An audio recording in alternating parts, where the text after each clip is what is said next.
दोस्तों, मेरे channel my ज्ञान सागर कहानी में आप सभी नेक दिल इंसान को हार्दिक अभिनंदन करती हूँ। सिख धर्म के संस्थापक और सिख धर्म के पहले गुरु माने जाने वाले पूज्य गुरु श्री नानक देव जी की पहली प्रचार यात्रा व पहली उदासी के बारे में बताएंगे। चलिए शुरू करते हैं। श्री गुरु नानक देव जी परमात्मिक ज्ञान बांटने के लिए पहली प्रचार यात्रा व पहली उदासी पर निकले। गुरु जी सुल्तानपुर लोधी से लंबा सफर तय करके सैदपुर नगर में पहुँचे। वहां पर उनको बाजार में एक बढ़ई से मुलाकात हुआ जो कि लकड़ी से तैयार की गई वस्तुएं बेचा करता था और वह साधु संतों की सेवा किया करता था, जिसका नाम लालो था। उसने नानक जी को अपने यहाँ ठहरने का निमंत्रण दिया। गुरु नानक देव जी ने यह नम्रता पूर्ण स्वीकार करके भाई मर्दाना सहित उसके घर जा पधारे। भाई लालो समाज के मध्य वर्ग का व्यक्ति था, जिसकी आय कठोर परिश्रम करने पर भी बहुत निम्न स्तर की थी तथा उसे हिंदू वर्ण भेद के अनुसार शूद्र अर्थात नीच जाति का माना जाता था। इस गरीब व्यक्ति ने गुरुदेव की यथाशक्ति सेवा की, जिसके अंतर्गत बहुत साधारण मोटे अनाज, बाजरे की रोटी तथा साग इत्यादि का भोजन कराया। मर्दाने को इस रूखे सूखे पकवानों में स्वादिष्ट व्यंजनों जैसा आनंद मिला। तब भाई मर्दाना ने गुरुदेव से प्रश्न किया कि यह भोजन देखने में जितना नीरस जान पड़ता था, सेवन में उतना ही स्वादिष्ट किस तरह हो गया है। तब गुरुदेव ने उत्तर दिया, इस व्यक्ति के हृदय में प्रेम है। ये कठोर परिश्रम से उपजीविका अर्जित करता है, जिस कारण उसमें प्रभु कृपा की बरकत पड़ी हुई है। ये जानकर भाई मर्दाना संतुष्ट हो गया। गुरुजी भाई लालो के यहाँ रहने लगे। उस समय किसी ऊंचे कुल के पुरुष का किसी शूद्र के घर में ठहरना और उसके घर में खाना खाना बहुत बुरा समझा जाता था, पर गुरुजी इस अंधविश्वास को नहीं मानते हैं।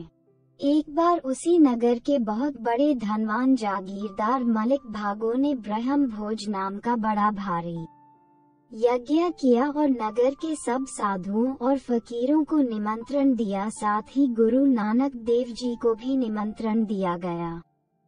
इस ब्रह्म भोज यज्ञ में जबरदस्ती गरीब किसानों के घरों से गेहूं, चावल आदि का संग्रह किया गया था।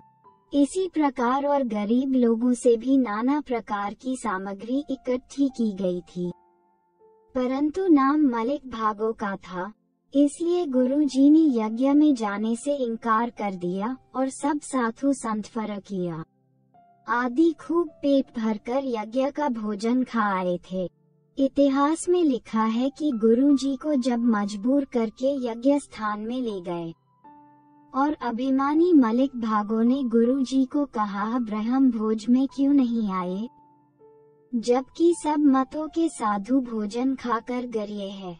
यज्ञ का पूरी हलवा छोड़कर एक शूद्र के सूखे टुकड़े चबा रहे हो। तब गुरु जी ने मलिक भागो को कहा, आप कुछ पूरी हलवा ला दो, मैं आपको इसका भाव बताऊं कि मैं क्यों नहीं आया। उधर गुरु जी ने भाई लालो के घर का सूखा टुकड़ा मंगवा लिया। गुरु जी ने एक मुट्ठी में मलिक भागो का पूरी हलवा लिया और दूसरी मुट्ठी में लालो का सूखा टुकड़ा पकड़कर निचोड़ा। तब हलवा और पूरियों से खून की धार बहने लगी और सूखे रोटी के टुकड़े से दूध की धार। हजारों लोग इस दृश्य को देखकर दंग रह गए।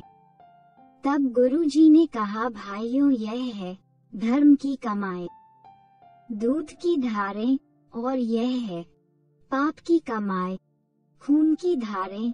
इसके बाद वह मलिक भागो गुरु जी के चरणों में लिपट गया और पहले किए गए पापों का प्रायश्चित करके धर्म की कमाई करने लगा।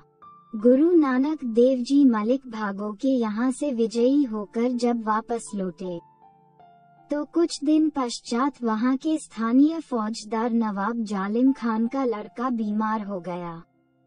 बहुत उपचार करने पर भी वह ठीक नहीं हो पाया, अतः हकीमों ने उसे जवाब दे दिया और कहा अब दवा दारू के स्थान पर अल्लाह के कर्म पर सब कुछ निर्भर है, आप इबादत करें। इस पर अहिलकार मलिक भागो ने सुझाव दिया कि स्थानीय पीर फकीरों से अल्लाह की दरगाह से मन्नत मनवाई जाए, क्योंकि फकीरों की जुबान में बहुत तासीर होती है। ये बात सुनते ही जालिम खान ने हुक्म दिया कि सभी पीर फकीर को पकड़ कर लाए जाएं। आदेश का तुरंत पालन हुआ। नगर के सभी पीर फकीरों को पकड़ लिया गया। इन फकीरों में श्री गुरु नानक देव जी भी गिरफ्तार कर लिए गए। सभी फकीरों को संबोधित होकर जालिम खान ने कहा, आप लोग मेरे बेटे के लिए खुदा से दुआ मांगे। यदि मेरा लड़का तंदुरुस्त हो गया तो मैं आप लोगों को खुश कर दूंगा, नहीं तो तुम सब पाखंडी हो। ये सुनते ही गुरुदेव ने कहा, खुदा की दरबार में जोर जबरदस्ती की दुआ कबूल नहीं होती। वहाँ तो प्रेम भक्ति अथवा सच्चे दिल की पुकार ही सुनी जाती है। इसलिए तुम्हारा बेटा ठीक नहीं हो सकता। फौजदार जालिम खान को गुरुदेव की तर्क संगत बात उचित लगी। उसने तुरंत सब फकीरों को रिहा कर दिया।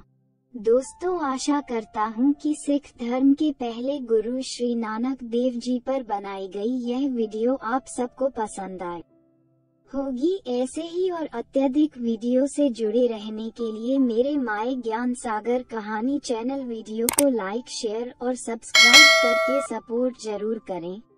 फिर मिलते हैं एक शिक्षा भरी नई अनमोल वचन वीडियो के साथ। अपना ख्याल रखिएगा।